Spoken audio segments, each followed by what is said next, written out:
The day after the girl I was obsessed with confessed her feelings for me, I apparently traveled 10 years into the future.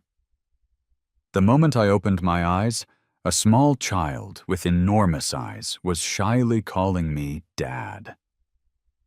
A little while later, in a dusty storage room, I located our wedding photograph. I never would have guessed the bride in the picture was her. I woke up and realized I had jumped 10 years forward in time.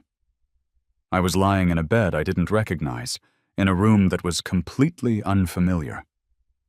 Just as I was feeling totally lost and confused, a tiny figure hurried in through the doorway.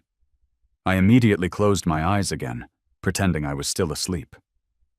The footsteps drew nearer, and then a soft, small hand rested on my forehead. A child's innocent voice started talking, telling me all about what he had been eating and playing with recently. Just as I was trying to understand my relationship with this child, his next sentence startled my eyes wide open. He said, "Daddy, you've been sick for days. Why aren't you waking up? I know you don't like Sam, but Sam really misses you. Please wake up, Daddy." Daddy? This child called me Daddy. My eyes shot open. I saw a cute little boy with big eyes and a small mouth staring at me, his expression full of fear. Before I could say anything, the kid scrambled away and disappeared from the room. My God. Just last night I had finally accepted the confession of Chloe, the girl I'd wanted for years, and I wake up to a kid this big. After the boy ran off, I immediately grabbed the phone on the nightstand to call my best friend, Mark. I had no idea what I had been through over the last 10 years, but my phone was practically empty. All my old friends had vanished from my contact. The phone rang a few times before Mark picked up. "What do you want?" His voice was unfamiliar, detached and cold, in a way I'd never heard it. I scratched my cheek, his stoic tone leaving me speechless. Seeing that I wasn't talking, Mark was the one who got agitated. "Adam, say something. Didn't you say you'd never contact me again?" What on earth had I done over the past decade?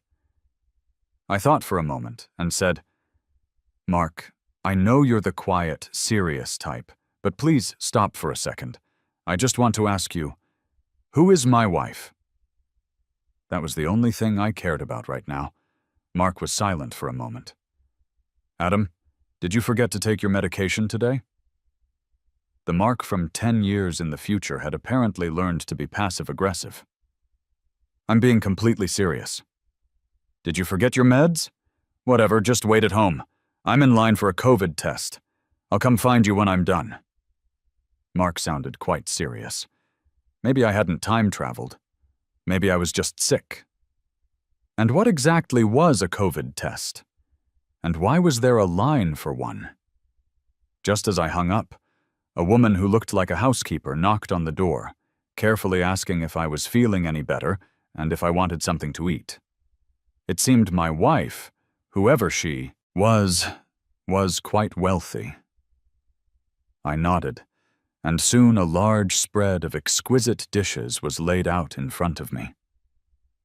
I never thought that 10 years later I'd be living the life I had always dreamed of. I tried to subtly ask the housekeeper about my wife. She looked a little surprised and only said that my wife was on a business trip and wouldn't be back until next month. That was good news. By the time she returned, I'd probably have adjusted to this new situation. I picked up my fork and started digging in. I had to admit, everything was my favorite. Suddenly, out of the corner of my eye, I saw the little kid peeking around the doorframe. I waved him over. "Hey, kid, come here." He flinched and walked timidly to the bedside. Why did this child seem so scared of me? Don't tell me I married into some rich family and became the kid's stepfather. I scratched my head and tried to sound as friendly as possible. "Hey there, little guy. What's your name? How old are you?" The kid's chubby little face crumpled with hurt, as if he couldn't understand how a father wouldn't remember his own son's name. "Daddy, my name is Sam Allen. Everyone calls me Sam. I'm 4.5. I kept going. "Sam, let me quiz you. What's your mommy's name?" "My mommy's name is—" "Sam, there you are. It's time to go downstairs for your lessons. Don't bother the master while he's resting." The housekeeper, who had suddenly appeared at the door, cut Sam off. "Sir, I'm so sorry I lost track of him. I'll take him downstairs right now." The housekeeper nervously came over and pulled Sam away. I was pretty confused, but could only nod. Ever since I woke up, this housekeeper's attitude had been strange, as if I were some kind of dangerous person. Since I couldn't find out my wife's name, I decided to look for clues myself. The bedroom was luxuriously decorated, but there were no wedding photos and no signs of another woman living here. Could this be one of those situations where the wife just sends money every month but never comes home? When I walked out of the room, I realized I was in a 2-story house. Downstairs, Sam was sitting quietly by the French doors, playing with a puzzle. Sunlight streamed in, and with his long eyelashes cast down, he looked like such a good, quiet little boy. My heart completely melted. I quickly walked over to him, which made him jump. "Hey, buddy, what are you playing? Dad will play with you." Little Sam's eyes went wide, and he immediately stood up straight as a board, mumbling, "Daddy." I pulled him over and planted a big kiss on his pale little cheek. He touched his face, looking pleasantly surprised. Seeing his reaction, I started to guess that the 10 years later version of me probably wasn't very fond of this child. Luckily, Sam was young and didn't hold a grudge. After I played with him for a bit, he happily started showing me his puzzle. "Buddy, is a puzzle all you have to play with?" A kid his age should have tons of toys. Sam glanced at me, cautiously. "Daddy said my other toys were too noisy, and it made you angry." Great. The 10 years later me really did have issues. Just then, the doorbell rang. It was Mark. When Mark walked in, I almost didn't recognize him. Was this really my quiet, slender best friend? Not only did he have a sharp buzz cut, but he was also built like a tank, with a mature, intense look in his eyes. I widened my eyes dramatically. "Who are you, handsome?" Mark just rolled his eyes at me. Sam, however, seemed to know him well, running right up to him and calling out, "Uncle Mark!" Mark ruffled Sam's hair and said to me, "Let's go upstairs to talk." I quickly led him back to the bedroom, and before he could speak, I spilled the whole story. After listening, Mark frowned and looked me over before asking the most important question. "How do you know you time-traveled and didn't just get amnesia?" I remember my last meal before I traveled was the tomato beef stew from the school cafeteria. It was delicious. And I remember I had an exam 2 days before I traveled. I even remember the questions. If I had amnesia, there's no way I'd remember details like that for 10 years. Mark raised an eyebrow, but still didn't say anything. He knew me as well as he knew himself. I pursed my lips, embarrassed. "Okay, fine. The day before, I had just accepted Chloe's confession." Mark's small smile vanished, and he let out a cold laugh. Then he launched into the story of what happened over the last 10 years. It turns out the future me really was sick, bipolar disorder. And the reason I got sick was because my ex-girlfriend, Chloe, had cheated on me. Mark said that after Chloe and I got together, she was nice to me on the surface, but was secretly manipulating me the whole time. By the time he realized something was wrong with me, it was too late. Later, Chloe falsely accused Mark of hitting on her, and in my confused state, I ended our friendship right then and there. As for me, at 27, I was dumped by Chloe. Her new boyfriend was my college roommate. I couldn't handle the betrayal and developed bipolar disorder. The story was bleak. I rubbed my forehead and sighed. This was basically the sad first half of Adam Allen's life. So, what about my current wife? That was what I really cared about. Mark looked at me, paused for a moment, and then said, "It's Sarah." What? In my wildest dreams, I never would have imagined I'd end up marrying Sarah. Me, Mark, and Sarah basically grew up together. When we were kids, our families lived in the same building, and we all went to the same school. Sarah was always that legendary kid you're compared to. She was beautiful, a great student, and a genuinely good person. She helped elderly people cross the street and gave up her seat on the bus. Back then, the more my parents praised her, the more annoyed I got. But as someone who appreciated a pretty face, I couldn't help but stare at her often, making her blush. Once, I got past that bratty phase and started noticing girls. I admit I had a bit of a crush on her. But so many guys liked her that I just stayed away. Even when she showed me a little special attention, I just chalked it up to our childhood friendship. Besides, she ended up going abroad for school later. And now Mark was telling me that Sarah had married me. The shock was like hearing that pigs could fly. In a flash, another question popped into my head. Sam is 4.5, and I broke up with Chloe when I was 27, so Sam is... Mark gave me a troubled look. We weren't on speaking terms then, so I only heard things secondhand. The story goes that you and Sarah were caught in bed by Chloe. As for Sam, he's Chloe's son. Back then, Chloe used the kid to blackmail Sarah, so she had no choice but to... Anyway, Sam's origins are complicated. You'll have to ask Sarah about it yourself. The information overload was frying my brain. So not only was I cheated on by my ex, but my wife has been getting blackmailed by her with a kid. The thought made me dizzy. No wonder the room only showed signs of me living in it. Sarah must really despise me. But if that's the case, why did she agree to marry me? Wait a minute, I said. If Chloe cheated on me, how could she catch me in bed with Sarah? Even if I was capable of that, Sarah just isn't that kind of person.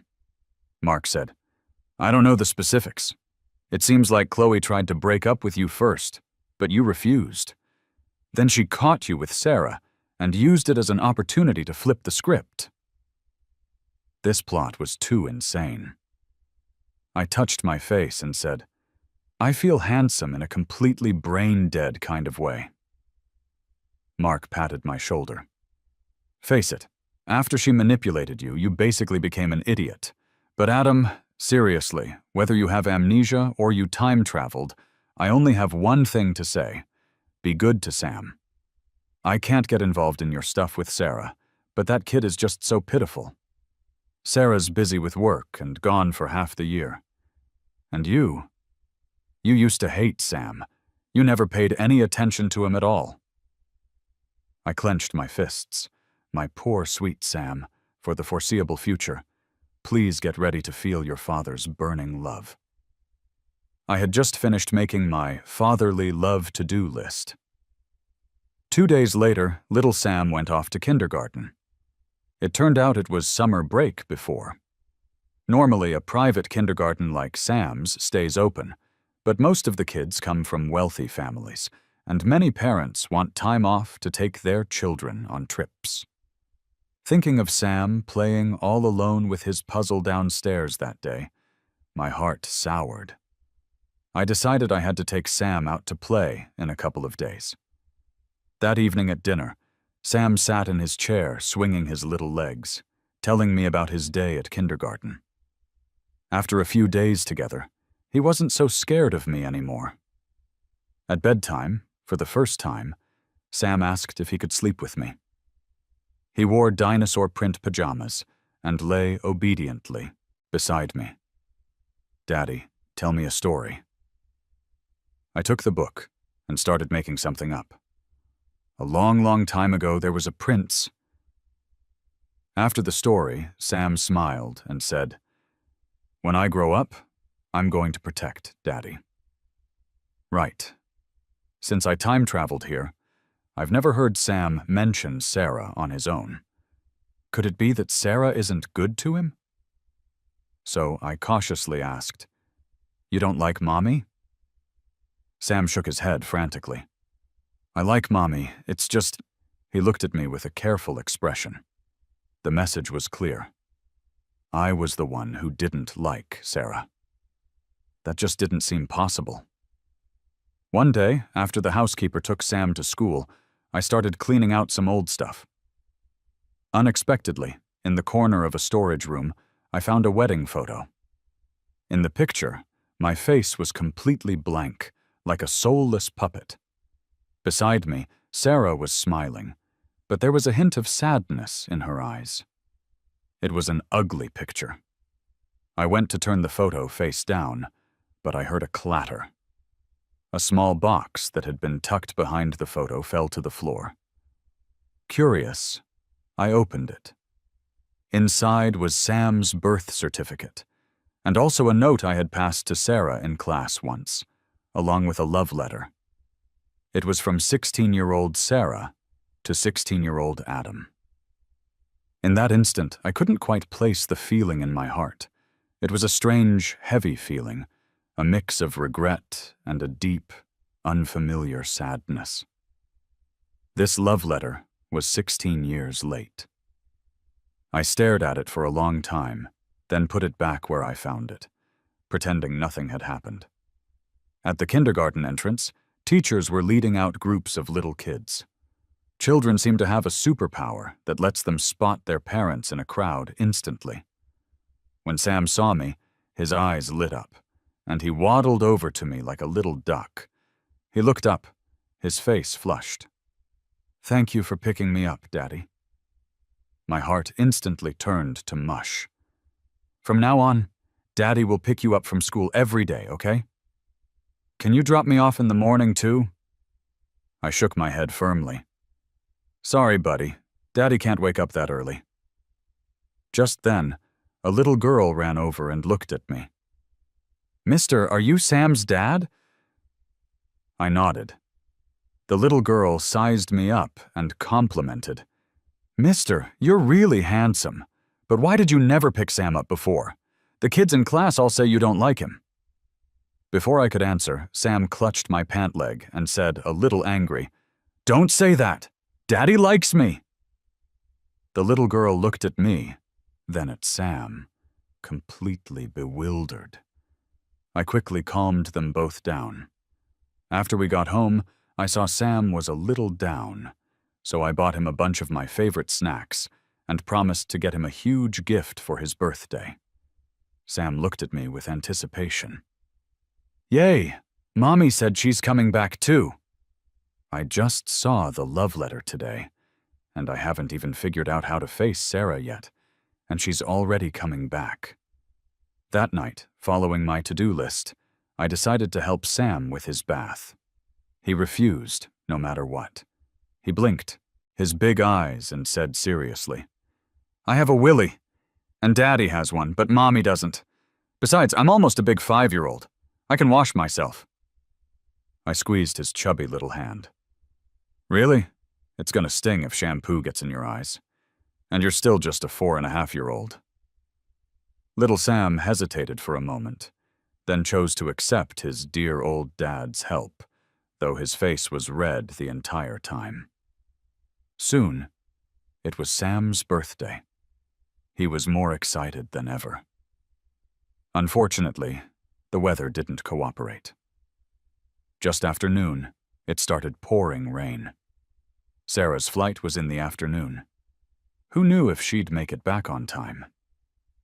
So I called Sam over from where he was staring out the window to open his presents. I'd prepared 5, hoping to make up for neglecting his birthdays before, No matter how mature he was, Sam was still a kid. He was soon lost in the joy of his new toys.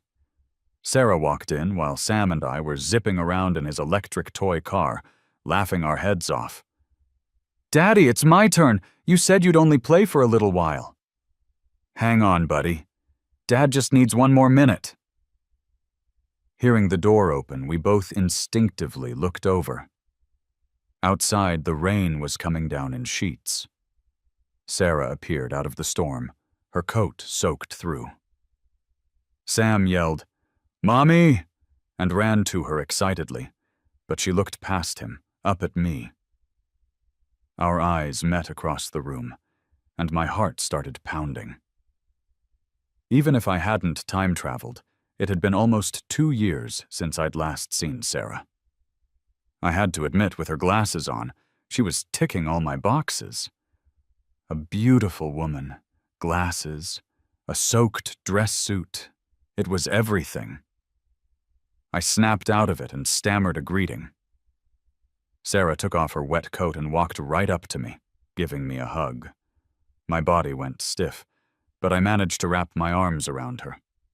We were legally married, after all. This wasn't taking advantage of her. She whispered in my ear, "Adam, I'm home." She looked at me quizzically, but didn't say anything. By the time I'd lit the birthday candles, Sarah had changed and come back downstairs. I scratched my cheek. I'd been psyching myself up to sing happy birthday, but now I couldn't get the words out. Sam keenly glanced at me, then at his mom.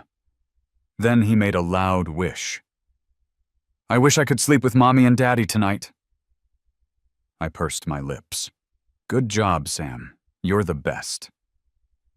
But Sarah just looked at me and said to Sam, "Wishes don't come true if you say them out loud." Her reaction completely doused my enthusiasm. I'd forgotten. There were misunderstandings between us, and Sam's birth was the biggest unresolved issue of all. I've never been one to procrastinate. When Sam was out of the room, I said directly, "Sarah, we need to talk." The moment the words left my mouth, her face fell. "I'm tired. Whatever it is, can we talk about it tomorrow?" She hugged me when she walked in, and now she's giving me the cold shoulder. She said we'd talk the next day, but from then on, Sarah started avoiding me. By the time I got up every morning, she'd already left for work. "What time do you get up?" In the coffee shop, Mark looked at me suspiciously. I rubbed my nose. 10 o'clock. That's perfectly normal, right?" Mark asked if I liked Sarah. I took a sip of my coffee to hide my expression. The reason I agreed to date Chloe back then was because she was thoughtful, kind, beautiful, and graceful. But my feelings for Sarah were different. Mark rolled his eyes. "If you ask me, this is all Sarah's fault. If she wasn't so high and mighty, that psycho bitch never would have gotten her claws in you." He had a point. It's always better to blame others than to blame yourself. Just as I was about to keep ranting with Mark, my phone rang. 20 minutes later, I was at the kindergarten. Reason, I got called to the principal's office. In the office, Sam stood there defiantly. Another kid was crying his eyes out. The teacher told me Sam had started it by pushing the other boy down. The kid had a scrape on his hand, and his parents had already been called. I asked what happened. Sam looked at me with a pained expression, buried his head in my chest, and mumbled, "He said bad things about Mommy, and he wouldn't say sorry." Why would that kid insult my wife for no reason? Just then, the other parents arrived. "Who's the little brat who dared to bully my son?" It was a couple. The man was burly and glared at me.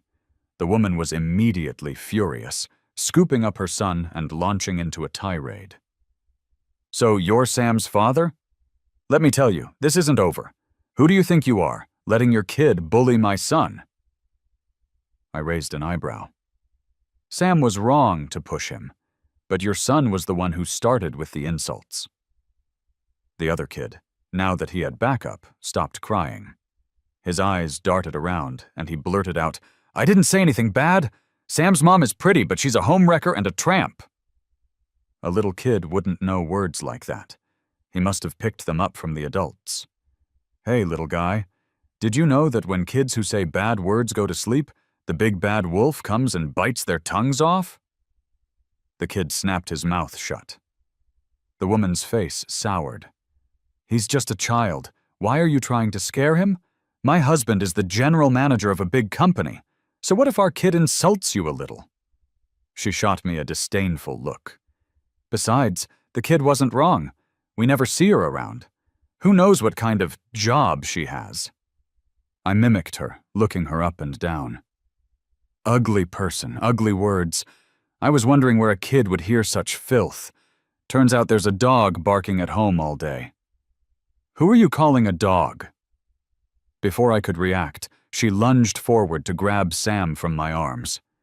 "You little monster! Get over here and apologize to my son!" I sidestepped, and the teacher, seeing things were getting out of hand, tried to intervene. As the scene devolved into chaos, the woman saw her chance and tried to slap me across the face.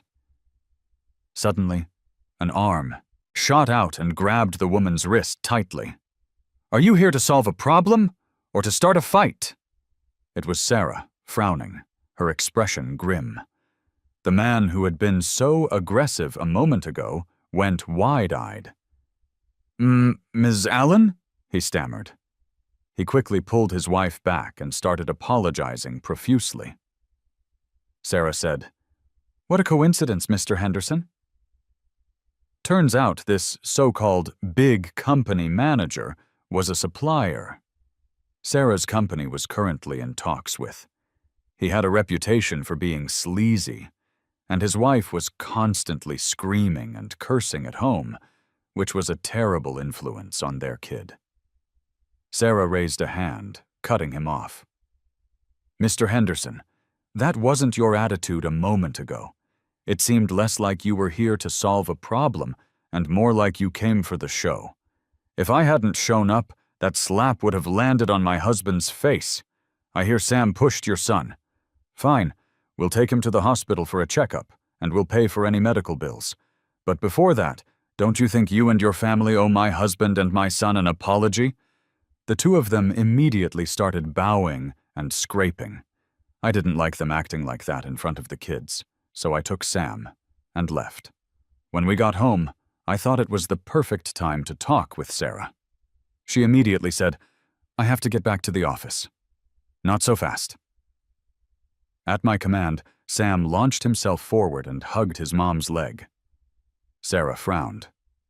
"If this is about a divorce, let's at least not talk about it in front of Sam." I rolled my eyes, pulled her into the bedroom, and pinned her against the door. Her rescuing me like that. I have to admit, it was impressive. I looked down, met her eyes, and whispered, "Honey." Sarah's breath caught, and her face turned as red as a cooked lobster. My own face was burning. I cleared my throat twice and started explaining the whole time travel thing.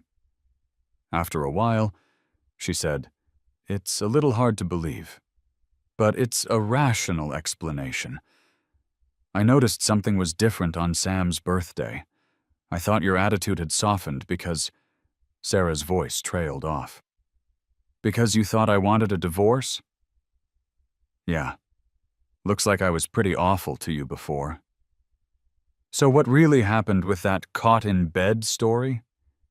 And Sam? Sam isn't your son. He's the son of Chloe and her ex-boyfriend Ryan. She used the baby to blackmail me, and Honey, couples need to be honest with each other." After I said that, Sarah defensively pushed up her glasses and spilled everything. So the word honey was like open sesame for this proud woman. From Sarah's fragmented story, I pieced together the truth. When Chloe couldn't get me to stay after the breakup, she used Sam, the child she'd had with her ex, Ryan, to harass and blackmail Sarah. Sarah, being soft-hearted and not wanting to cause a huge family drama, was slowly backed into a corner. At the time, my mental state was terrible because of the breakup and betrayal. Sarah chose to marry me then, partly to take care of me, and partly to use the marriage to get Chloe to back off. "Ms. Allen, it's getting cold. Time to make Chloe's family go bankrupt." Sarah gave me an amused look. "We called the police at the time, but there was no evidence. And you denied everything." In a way, Chloe was a real talent. She managed to steal my brain without me noticing, and turn me into a complete moron. My life's most embarrassing moment, right there. Sarah and I chatted in the room for a long time. From me blackmailing her into buying me snacks as kids, to me breaking Sam's toy car the other day. By the end of our talk that day, I still couldn't bring myself to ask her to move back into the master bedroom. Some things you just have to let happen naturally. She's my wife. She's not going anywhere. As for Chloe, before I could even go looking for her, she sent out an invitation for a class reunion in our old college group chat. She even tagged me specifically. When I saw the message, I wanted to run to the bathroom and slap myself a few times. "Adam, you idiot! How did you let yourself get fooled by someone like that? If I had known, I would have chased after Sarah like crazy when we were kids. Of course I was going to the reunion, but I wasn't going alone." I told Sarah everything. She asked me what I was planning. I said, "First, I'll scope things out. Then, it's payback time." I patted her on the shoulder. "Ms. Allen, I'm counting on you to back your husband up." Sarah raised an eyebrow, but didn't say anything. On the day of the reunion, I had planned for Sarah and me to just pop in and leave, but the housekeeper happened to have the day off, so we had to bring Sam. I figured a lot of people had probably heard about what happened between me and Chloe. Worried they might say something thoughtless, I had Sarah stay in the car with Sam at first. Sure enough, the moment I showed up, a bunch of classmates swarmed me. Some were sympathetic, some were sneering. I looked at all the familiar faces. It felt like just yesterday I saw them full of life and energy, and now they were all so jaded. Thanks to their big mouths, I got an update on Chloe. Turns out my old roommate had lured her away after his family's property was demolished, and they got a huge payout. Now she had her own company, and word was it was doing pretty well. After a while, Chloe and her boyfriend arrived. Looking at her now, I only had one thought. Thank God. Look at that sagging skin, those stiff cheeks, those overfilled lips. There wasn't a trace of the campus goddess she used to be. And she had the nerve to tag me.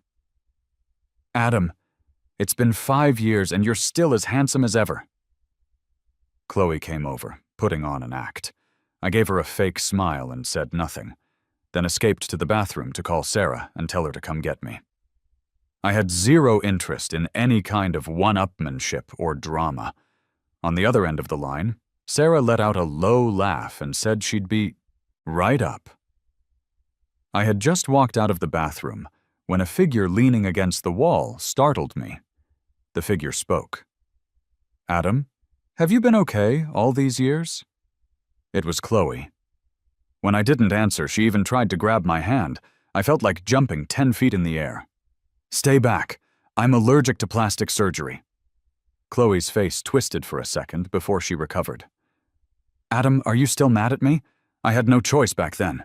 I quickly waved my hands to cut her off, gave her 3 deep bows to thank her for the gift of breaking up with me. It was like a new lease on life. And then fled back to the party. I had just sat down on a sofa when Chloe followed me. Just then, a hush fell over the noisy room. Then came the whispers. "Is she one of our classmates? Wow, she's gorgeous. Did we have someone like that at our school? Damn, even Chloe back in the day couldn't hold a candle to her." I followed their gazes. It was Sarah. I breathed a sigh of relief and quickly went over to take her arm.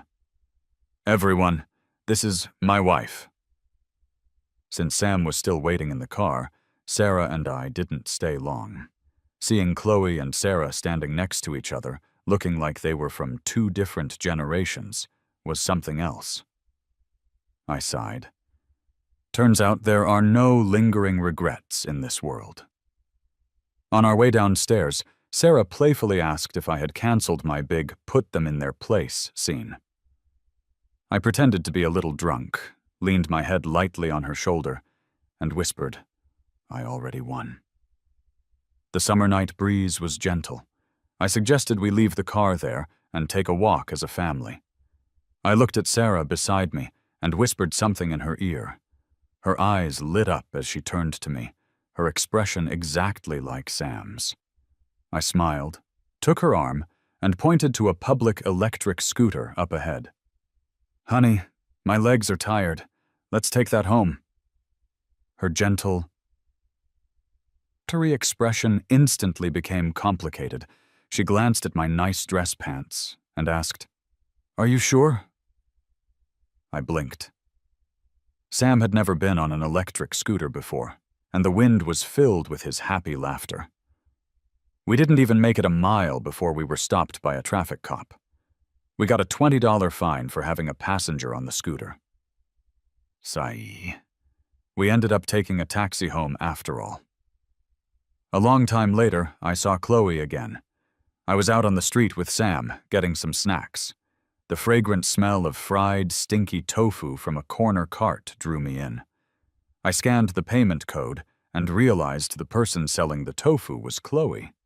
She recognized me too. With a pained expression, she started rambling about how her company had tax problems. Most of her clients left, and finally her accountant ran off with all her remaining funds. She had to close the company and was now drowning in debt. To top it off, she even tried to manipulate me again, but she no longer had the looks she used to. I fought back my disgust and said, "Don't worry, I'll definitely think of a way to help you when I get to home." As soon as I was out of earshot, I made a call. "Hello? I'd like to report someone operating a business without a license." Watching the city inspectors confiscate Chloe's cart, my eyes welled up. Such a shame about my stinky tofu.